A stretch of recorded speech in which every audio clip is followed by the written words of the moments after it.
Hello everybody, this is Linda Hex from Scrap Stars Paper Crafting, and it is Sunday Scrapbook Fun.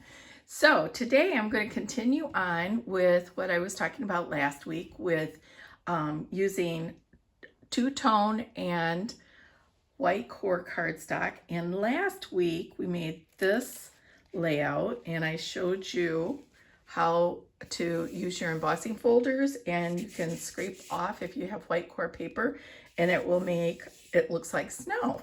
So I just wanted to show you the finished project that I did, but I also wanted to show you that for my photo mats on this page, I am using, oops, it got stuck down a little bit because I got my adhesive on there and I wasn't going to stick it down. So I just laid it on there and it's still stuck. Okay, so I wanted to show you that this is the same color here. This is two-tone cardstock, so this is the true color, and then there's a shade lighter. So you can do this and it gives it a really striking difference, so that really makes it pop. But I really like to do this because I don't have to worry about trying to match up colors because I know it matches perfectly. And so that is what I wanted to share. So other than the fact that I wanted to just show you the finished layout, and of course I'll finish this here. The other thing I wanted to just kind of talk to you a little bit about, I added some just little extra flourish here. I just put a little tiny bit of glue on the corners. I make my photo mats bigger than my photo. This would be the photo size. And so when I put this on here, I'm just going to adhere this right to the edge so I can just slide my photo in underneath when I'm ready to put my photos on this. I don't have a title yet on this, but I will once I get my pictures and know what I want my title to be.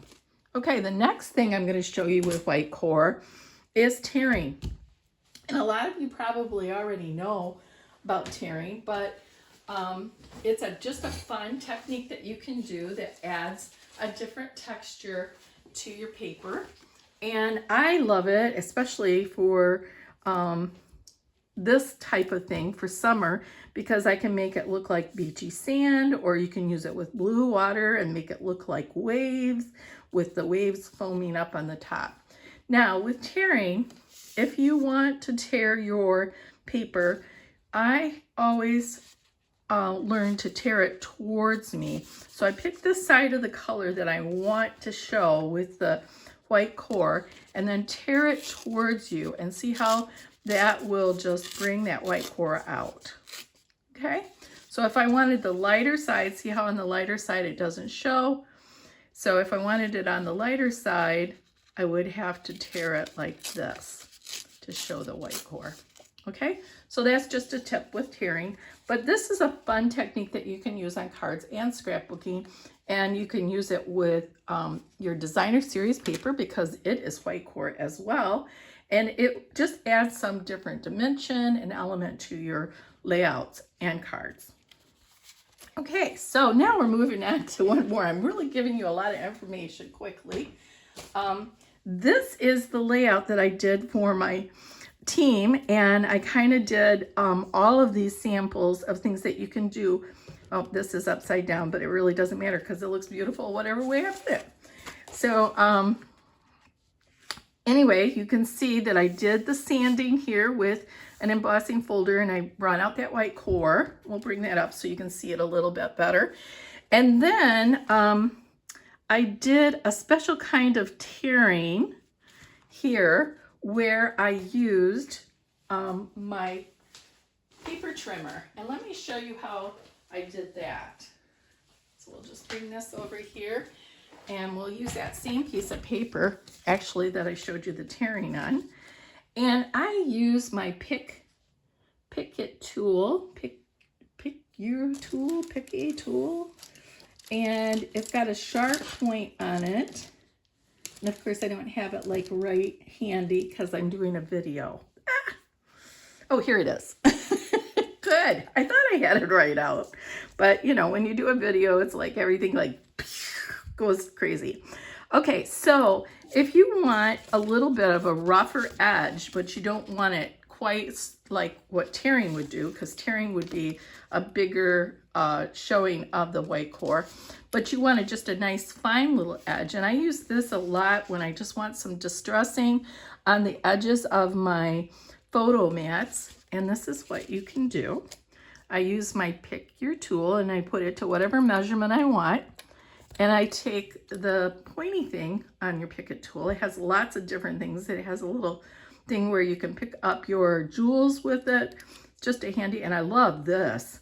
This is a little thing so when I make mistakes, I can kind of slide underneath and get the glue off. I love it. It's just a great tool. All right, so anyway, this is what, oops, put on the wrong side. I need my pointy side. So let's put that back in there.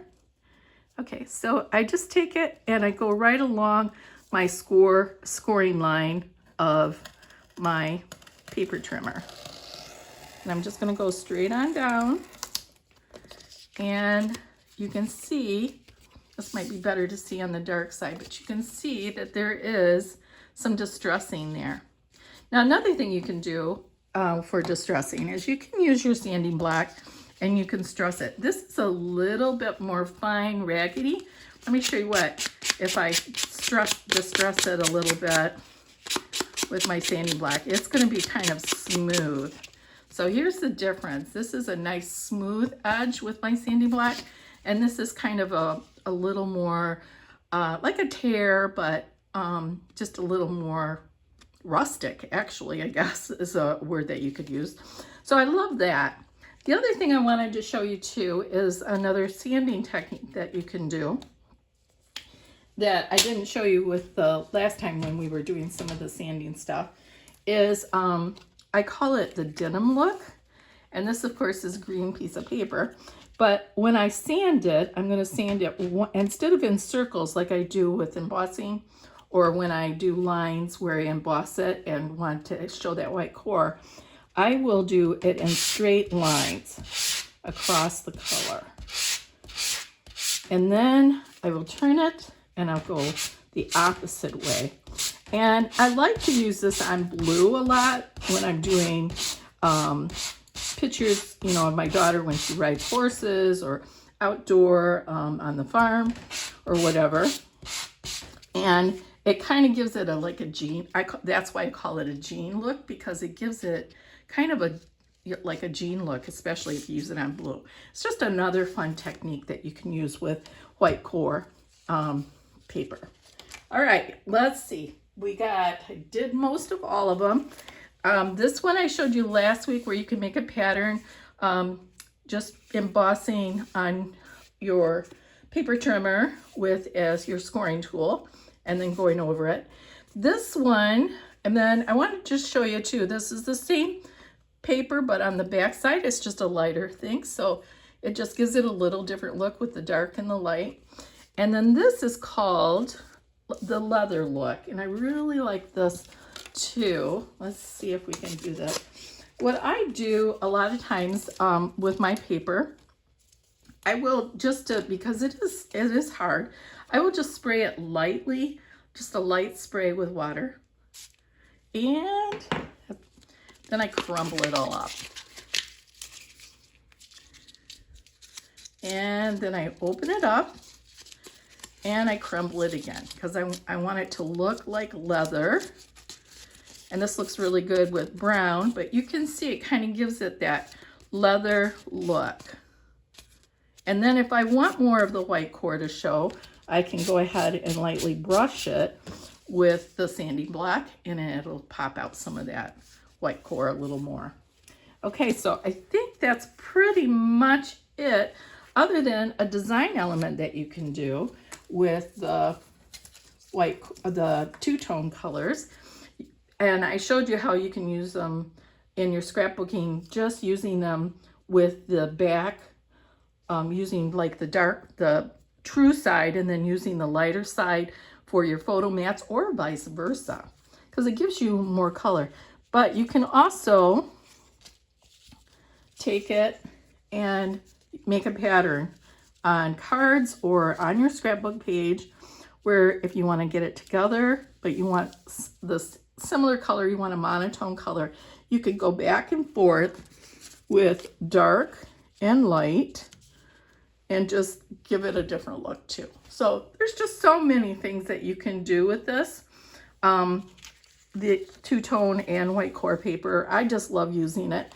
And so I wanted to share some of the things that I do with when I do it. So anyway, when I work with this type of paper.